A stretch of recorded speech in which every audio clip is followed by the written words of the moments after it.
जो मुलजम कभी अदालत में पेश ही नहीं हुआ, जिसका ट्रायल भी मुकम्मल नहीं हुआ, सुप्रीम कोर्ट ऑफ पाकिस्तान ने उसे भी बरी कर दिया। सुप्रीम कोर्ट ने एक ऐसा फैसला दिया जिसने सबको हैरान कर दिया।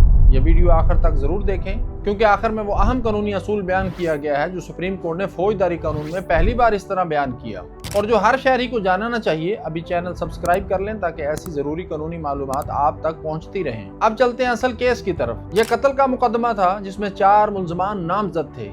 मुकदमा ट्रायल कोर्ट में चला। दौरान ट्रायल एक मुलजम अता हुसैन अदालत में पेश न हुआ, उसे इश्तिहारी करार दे दिया गया। कानून के मुताबिक उसका ट्रायल रोक दिया गया, बाकी 3 का ट्रायल जारी रहा। ट्रायल कोर्ट ने फैसला सुनाया, गुलाम मुस्तफा सजाए मौत, मोहम्मद अकबर उम्र कैद, तीसरा मुलजम बरी। हाई कोर्ट ने भी यही फैसला बरकरार रखा। फिर गुलाम मुस्तफा सुप्रीम कोर्ट चला गया। सुप्रीम कोर्ट ने पूरे मुकदमे का बरीक बीनी से जायजा लिया और 3 बड़ी खामियां पकड़ ली। पहली खामी, FIR में ताखीर। पुलिस को वाकया पहले पता चला, पोस्टमार्टम भी FIR से पहले हो गया। अदालत ने कहा यह तखीर बताती है कि मुशावरत करके मुकदमा तैयार किया गया होगा। दूसरी खामी, गवाहों में तजाद। चश्मदीद गवाहान के बयानात में बड़े बड़े तजादात पाए गए। कत्ल की वजह अनाद भी साबित न हो सकी।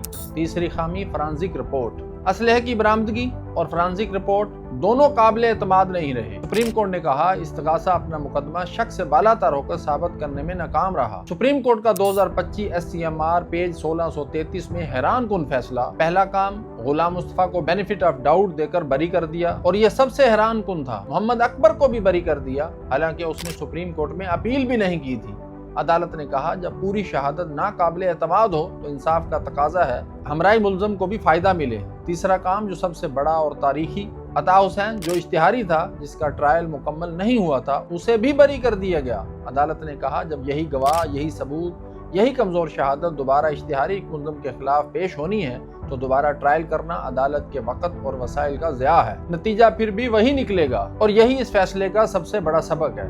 आम असूल ये होता है कि इश्तिहारी मुलजम का ट्रायल बाद में होता है, गिरफ्तारी पर दोबारा ट्रायल चलता है। लेकिन अब सुप्रीम कोर्ट का एक नया असूल, अगर पूरा मुकदमा ही झूठा, कमजोर या नाकाबिल एतमाद साबित हो जाए और इश्तिहारी मुलजम के खिलाफ भी वही कमजोर शहादत इस्तेमाल होनी है तो मुकम्मल इंसाफ के लिए उसे भी इसी मुकदमे में बरी किया जा सकता है। यही सुप्रीम कोर्ट ऑफ पाकिस्तान का असूल है जिसने फौजदारी कानून में एक नई और वाज़ेह रहनुमाई फराहम की। आज की सबसे ज़रूरी बात यह थी कि झूठे मुकदमे में इश्तिहारी भी बरी हो सकता है। इस फैसले का मतलब ये नहीं कि हर इश्तिहारी मुलजम बरी हो सकता है, बल्कि ये असूल सिर्फ ऐसे गैर मामूली मुकदमात में लागू होता है जहाँ पूरी इस्तगासा की शहादत नाकाबिल कबूल करार पाए। अगर ये वीडियो आपके लिए मुफीद थी तो अभी अपने WhatsApp ग्रुप में शेयर करें, हो सकता है किसी के काम आ जाए। चैनल को सब्सक्राइब करें, वीडियो को लाइक करें।